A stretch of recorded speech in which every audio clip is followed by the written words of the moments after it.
안녕하세요. 퉁치 이탈리아입니다. 오늘 15번째 영화는 좀 특별한 영화를 준비했고요. 그 다음에도 이 감독의 영화를 좀 보여드리고 싶네요. 오늘의 주인공은 막스 오피루스. 들어보셨을지, 들어보셨다면 뭐 영화를 상당히 좋아하시는 분이라고 생각합니다. 막스 오피루스.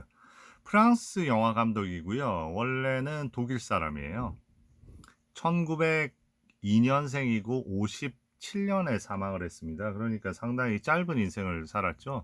근데 짧은 인생 동안 어마어마한 그 여정이 있었던 그런 감독입니다. 처음에 태어나기는 이제 독일에서 태어났고요. 아주 부유한 직물 공장이라고 해야 되겠죠. 그 직물 사업가의 그 아들로 태어나서 연극에 심취해서 이름을 그때 바꿉니다. 처음에는 그 막시밀리안 오펜하이머에서 자기 아버지 사업에도 좀 누가 될 것 같아서 그때 막스 오피루스라는 이름으로 바꾸죠. 그래서 이제 연극 쪽에서 대연극 배우가 되려고 했는데 그런 재능은 없었던지 나중에 그 우연찮게 그 감독을 연출을 선택해야 되는 상황에 놓여서 이제 연극 연출가로 이렇게 활동을 해요. 그러다가 이제 유태인이거든요. 그래서 이제 나치 그런 부분 때문에 해서 그 마지막 그 작품은 독일에서 떠나오기 전 프랑스로 이제 망명을 가는 거죠. 어떻게 보면. 그런데 그때 이제 마지막 그 영화가 리벨라이라고 1932년 작품인데 아주 성공을 합니다. 그래서 그 다음에 이제 프랑스로 가서도 그 이태리에서도 영화를 하나 찍고요. 1934년에 라 시뇨라 디 뚜띠 해서 모두의 여인이라고 해야 될까요?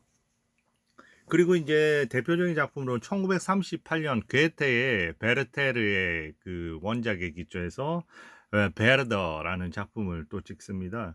그러고 나서 이제 그 미국으로 또 건너가게 되는 거죠. 그 41년에요.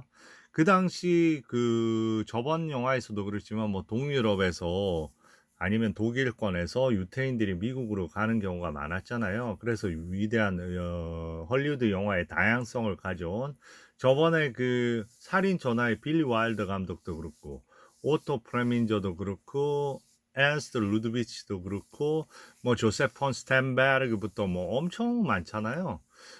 그런 어떤 사람들처럼 1941년에 가는데 의외로 자리를 늦게 잡습니다.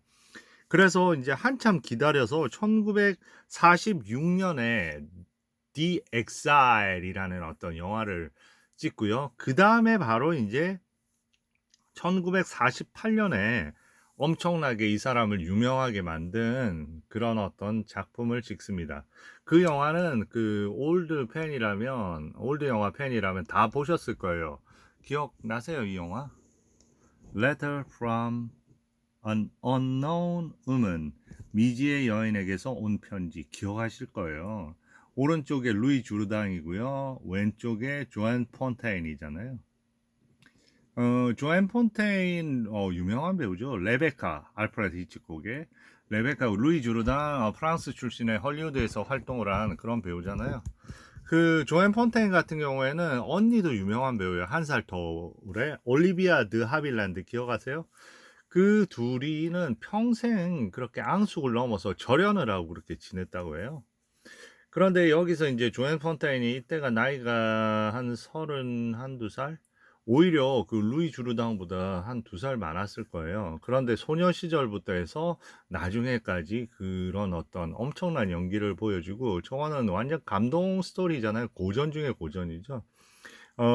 저기서 이제 루이 주르당이 맡은 역할이 그 스테판 브란트 라는 유명한 피아니스트 역할을 맡게 되고 1900년대 빈에서 일어나는 일이잖아요. 그래서 이제 본인은 막 처음에 마차가 딱 와서 이제 본인의 집에 쓰는 장면부터 시작하죠. 그러니까 그 전에 무슨 일이 있은 겁니다.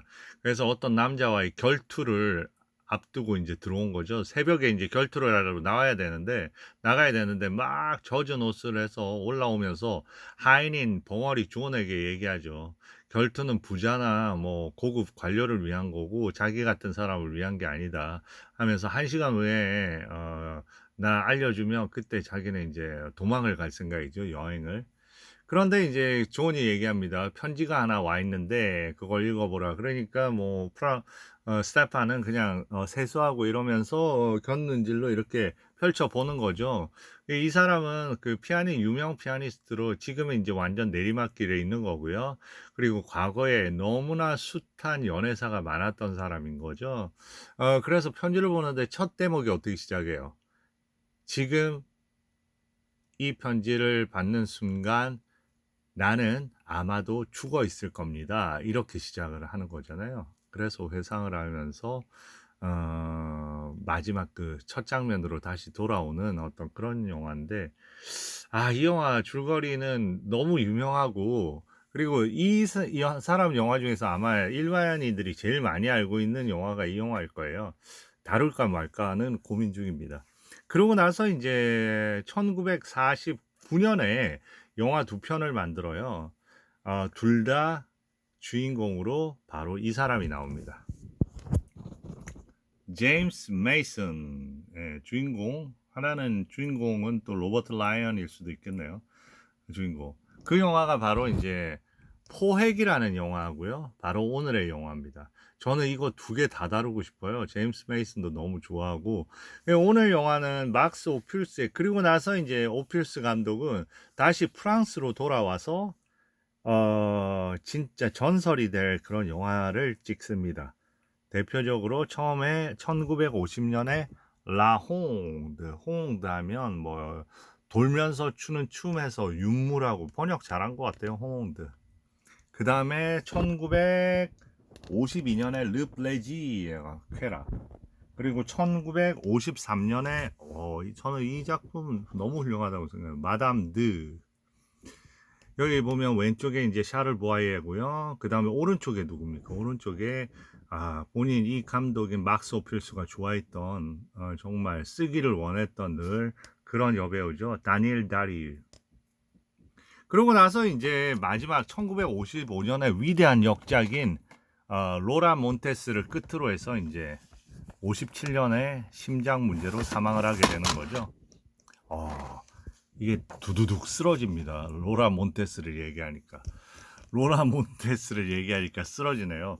저기 그 막 서커스의 그 뭐야 소개하는 그런 인물로 해서 좌측에 피터 유스티노프고요. 어마어마한 연기를 보여줍니다. 그리고 오른쪽이 누구예요? 마틴 카롤. 당시에는 그 브리짓 바르도가 나오기 전에는 섹시 심벌 같은 그런 어떤 여인이었죠. 너무나 그 미모를 가진 그런 여인인데 생각보다 오래 그 역할을 인생을 못 삽니다. 60도 안 돼서. 60이 뭐야? 한 40대 후반 정도에 돌아가셨을걸요? 40, 한 6, 7. 예, 사인은 뭐 여러 가지 약물이라고 하기도 하고 자살이라고 하기도 하고 여기서 어마어마한 연기를 보여주죠. 인생작이죠. 근데 이 영화는 대대적으로 실패합니다. 마지막 이제 역작이 되는 거죠. 그 다음에 이제 프랑스와 트리포부터 해서 그 누벨바그에 의해서 이제 재평가를 받긴 하지만 그래서 저 영화를 다룰까도 생각을 했고 뭐 여러 가지를 생각하다가 제가 들고 온 영화는 뚱찌 이탈리아에 다시 보고 싶은 영화 15번째 바로 이 영화입니다. 이게 이제 헐리우드에서 다시 프랑스로 올 때 마지막으로 찍은 영화예요. The Luckless Moment, 무모한 순간. 왼쪽에 익숙하시죠? 본 적이 있으신 것 같잖아요. 왼쪽에. 바로 창 속의 여인에 나왔던 조앤 베넷입니다. 막 협박을 받던 그 여인 생각나죠? 그 창 속의 여인, 그 초상화의 여인. 그 여인이 이 영화는 1949년이니까 그 프리츠랑의 창 속의 여인보다 44년이니까 5년 후죠. 여기서도 여전히 협박을 받습니다. 협박을 받는 여인 역을 맡았는데 어떻게 보면 그때는 이제 결혼을 안 한 그런 여인으로 나오지만 여기서는 17살짜리 딸하고 그 밑에 아들을 둔 가정주부로 나오죠. 근데 남편은 한 번도 이 모습을 드러나지 않습니다. 남편은 외국으로 이렇게 다니는 그런 일을 하고 이 상황이 벌어졌을 때 이제 그 베를린에 가 있는 거죠. 오른쪽이 이제 제임스 메이슨. 제임스 메이슨의 여기서 역할은 어떻게 보면 뭐랄까 좀 좋은 역할은 아니죠. 완전 악당은 아니고 그래도 좋은 일을 안 하고 나쁜 쪽 일에 있는 사람이고 일종의 협박범, 돈을 달라고 하는 협박범으로 나옵니다. 근데 협박범이 두 명이 있는데 제임스 메이슨하고 또 다른 한 명이 있는데 그 사람은 정말 악랄하고 여기서는 이제 미묘한 변화를 겪는 그런 협박을 하면서도 이 여인과의 어떤 새로운 느낌, 이 여인을 통해서 새로운 느낌을 발견하는 그런 역시나 제임스 메이슨다운 그런 미묘한 역할을 하는 거죠. 저는 제임스 메이슨 역할 너무 좋아합니다. 이 역할도 너무 좋아하고 이 다음에 소개시켜 드릴 막스 오필스의 영화의 역할도 좋아하고 그 다음에 어떻게 보면 그 제가 제일 좋아하는 거는 예전에 그 영화 중에 그런 거 있어요. 보면 51년 영화인데 감독도 좋아하고 알버트 린의 판도라 앤 플라잉 더치맨인가? 예, 그랬을 거예요. 판도라와 플라잉 더치맨. 뭡니까? 날아다니는 네덜란드인, 방황하는 네덜란드인. 네, 그 영화에서 에바 가드너하고 나오거든요. 그 선장으로 나오는데 와, 잊을 수 없는 역할입니다. 아주 멋진 역이죠. 근데 이 무모한 순간 이 영화는 저한테는 거의 보석 같은 영화 같아요. 감독에다가. 그런데 이제 감독에 대해서 이렇게 대충 설명을 이렇게 그가 만들어 어떤 스타일이냐면 이 막스 오필스 생각보다 그렇게 책도 많이 있는 것도 아니고 막스 오필스 생각보다 어, 까다로운 감독입니다. 막스 오필스는 기본적으로 일단은 엄청나게 이 트래블링을 좋아해요. 카메라의 움직임을 너무 좋아합니다. 그래서 그 예를 들어서 남녀가 이렇게 뭐 산책하는 걸 몇십 미터를 그 옆에서 이렇게 따라가면서 그걸 산책하는 모습을 보여주거든요. 그럴 때 이제 촬영 감독 같은 경우 그런 얘기도 합니다. 지나가다가 막 나무 사이로 그 배우를 찾아야 되니까 그것도 너무 힘들고 작업하기 쉽지 않다고.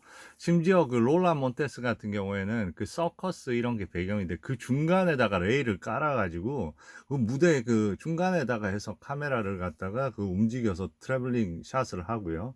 그 다음에 보면 팬도 많고요. 위아래 좌우로 이렇게 움직이는 팬, 그리고 아니면 저 크레인에 연결해서 이렇게 막 움직이는 그런 카메라의 움직임부터 해서 움직임이 어마어마합니다. 그리고 또 하나는 어떻게 보면 엄청나게 다양한 그런 어떤 정보들을 장면 안에 개입을 많이 시킵니다. 그래서 그 이분의 연출을 보면 장면 안에 많은 인포메이션을 주고 그 안에 다양한 시각을 담으려고 하기 때문에 어떻게 보면 영화가 우리가 인생을 살면서 보는 시각은 자기가 갖고 있는 이 편협한 시각이라고 생각하기 때문에 거기서 엄청난 시각을 보여주기 위해서 장면을 구성을 하기 때문에 그런 부분에서 정말 전면 그리고 또 배경면에서 다양한 집중을 해야 되는 영화가 또 이분의 영화고요. 이분의 영화 제목에서도 이렇게 막스 오필스의 제목에서 보듯이 뭐 윤무 이런 게 나오듯이 돌고 도는 인생의 그런 부분, 현재를 표현하기 위해서 어떻게 보면 엄청나게 그 카메라 무브먼트도 많은데다가 이렇게 특히나 춤추는 장면이 엄청 많아요. 그 대표적으로 그 춤은 그 비엔나의 왈츠가 되는 거죠. 거기에다가 어떻게 보면 시공간을 움직이는 역할이 많다 보니까 그 무대 이분도 그 비스컨티 못지않게 오페라 하우스를 자주 쓰고요. 배경으로. 그리고 그 계단, 특히 계단의 오르내림, 계단에 멈춰 있음 이런 게 되게 중요합니다.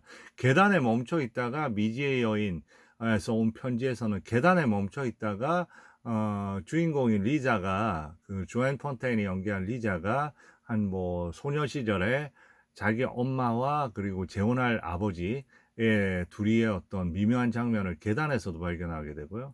또 계단에서 보면 그 본인이 마음속으로 짝사랑하는 스테판 브렌트가 이제 한밤중에 그 다른 여인을 이렇게 불러서 이제 방으로 들어가는 것도 집으로 들어가는 것도 계단을 통해서 목격하고요. 그러니까 계단을 통해서 뭐 내려가면 또 뭐 제일 처음에 그 브란트가 자기 옆집으로 이사 왔을 때 위대한 피아니스트, 유명한 피아니스트가 왔을 때 막 짐을 옮기는데 거기에서 막 다시는 이런 음악가에 이사는 안 하겠다. 피아노부터 해서 너무 무거운 책 짐까지 너무 무거운 것들이 많고 그것도 다 계단에서 이렇게 이루어지는 일이고 계단 아래서 이제 그림 같은 거 그런 어떤 브랜트의 그 짐까지를 보면서 본인을 보기 전에 먼저 거기서 사랑에 벌써 빠져버리는 것 같아요. 그 어떤 새로운 세계에 대한 어떤 동경에. 그러니까 계단이 어마어마하게 중요한 역할을 하고요. 그다음에 공간으로 이동했을 때 제일 중요한 거는 어떻게 보면 오필스의 영화에서는 A에서 바로 이 B를 가야 되는데 그때 절대 직선 코스로 가지 않아요. 바로 들어가지 않습니다. 항상 돌아서 갑니다. 그래서 누가 왔다 그러면 그 사람한테 문을 열어주기 위해서도 아니면 누가 왔다 그러면 그 사람을 기다리게 해라. 그런데 그 사람을 기다려 바로 그 사람한테 가지 않습니다. 기다리고 있는 사람이.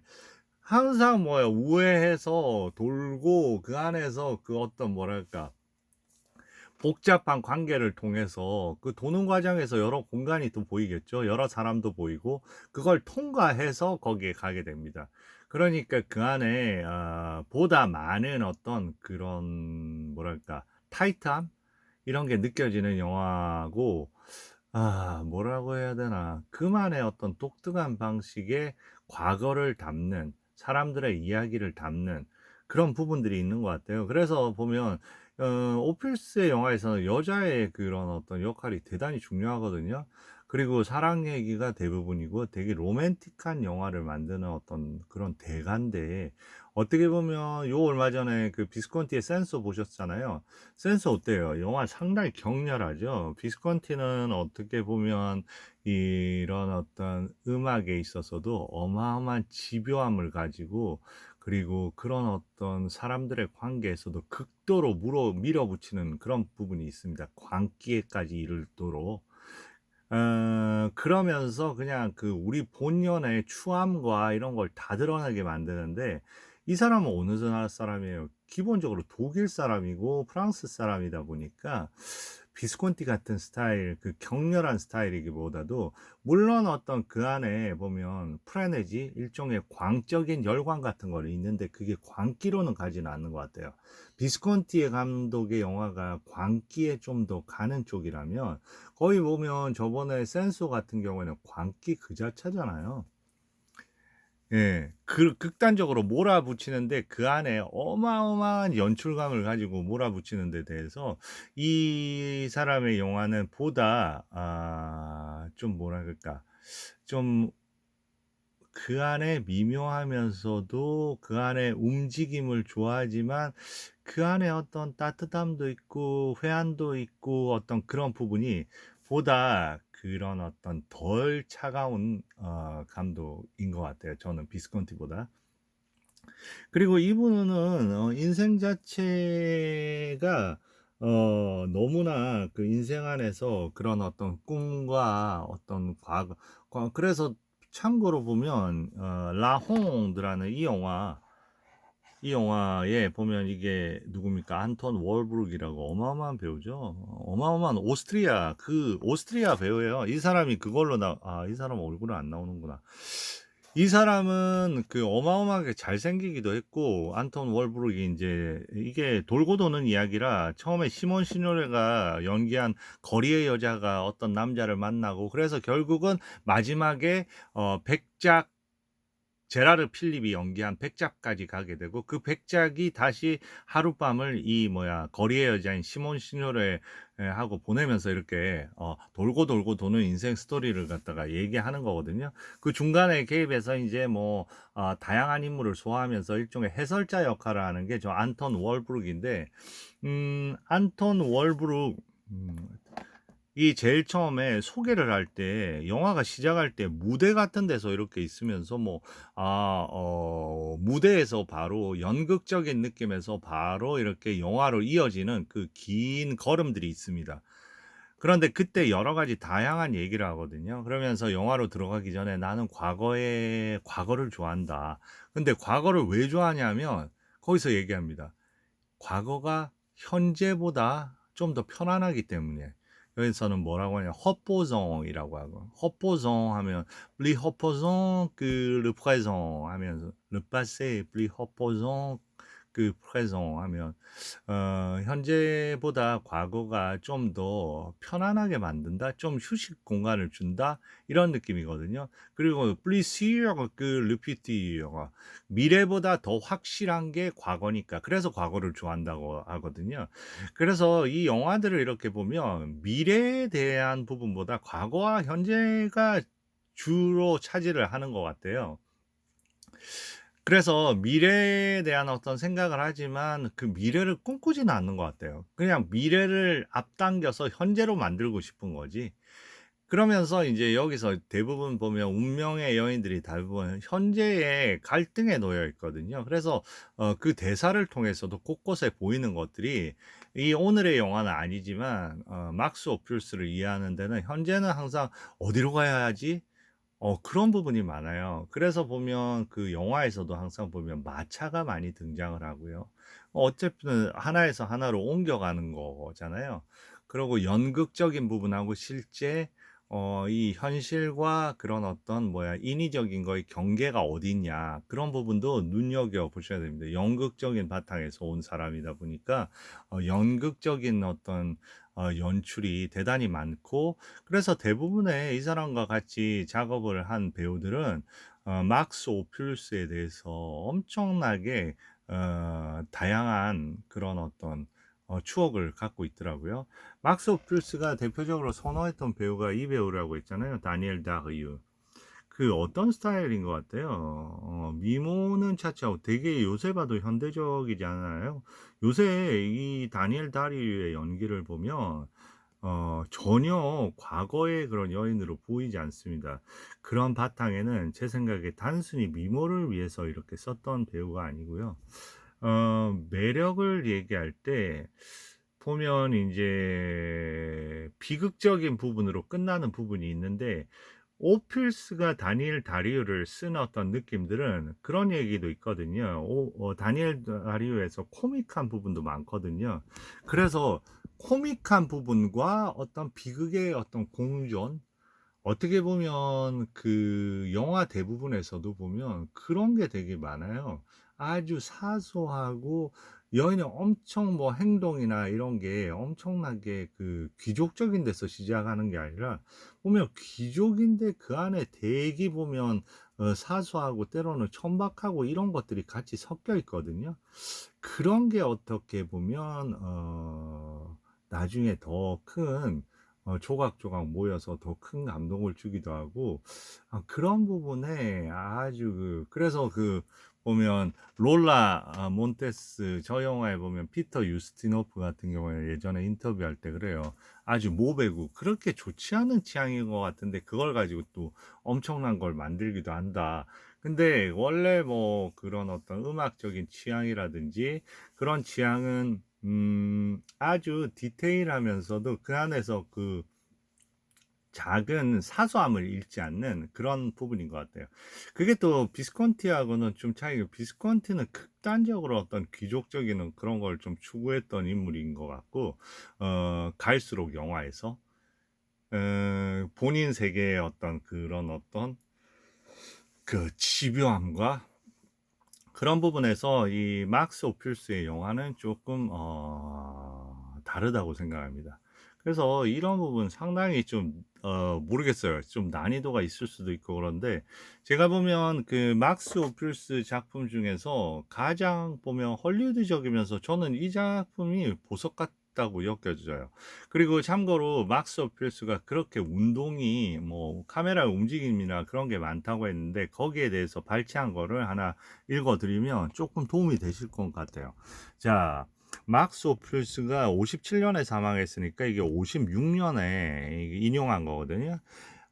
좋은 막스 오필스를 이해하는 데 대단히 좋은 글인 것 같습니다. Il y a un courant qui porte le navire de notre vie. 그러니까 우리의 인생의 배를 이렇게 옮겨다 주는 어떤 흐름이 있다. 그거 뭐 물결이 있다. 흐름이 있다. 전류가 흐른다 할 때도 courant이라고 쓰거든요. Un immense bateau sur lequel comédien et metteur en scène donnent un spectacle. 그러니까 이게 하나의 어마어마하게 큰 배인데 그 위에 이제 배우들과 감독이 연극을 하나의 극을 선사한다는 겁니다. 스네파 엉끄공 엘렉트릭 니아토미 그거는 이런 흐름은 이런 전류 이거는 전류나 그리고 뭐 원자 간의 흐름 그런 거가 아니다. Mais sur ces rives habitent les poètes.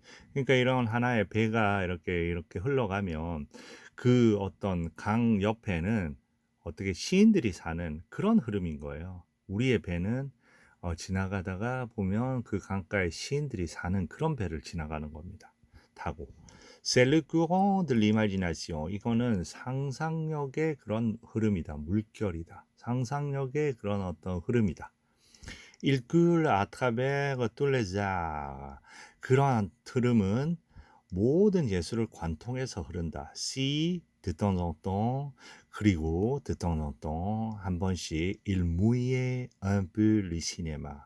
그리고 이런 흐름들은 영화를 적신다. Nous devrions en éprouver de la joie et du contentement. 그런 어떤 적심을 통해서 우리가 느끼는 것은 기쁨과 그리고 만족감이다. Empêcher ce courant de tarir.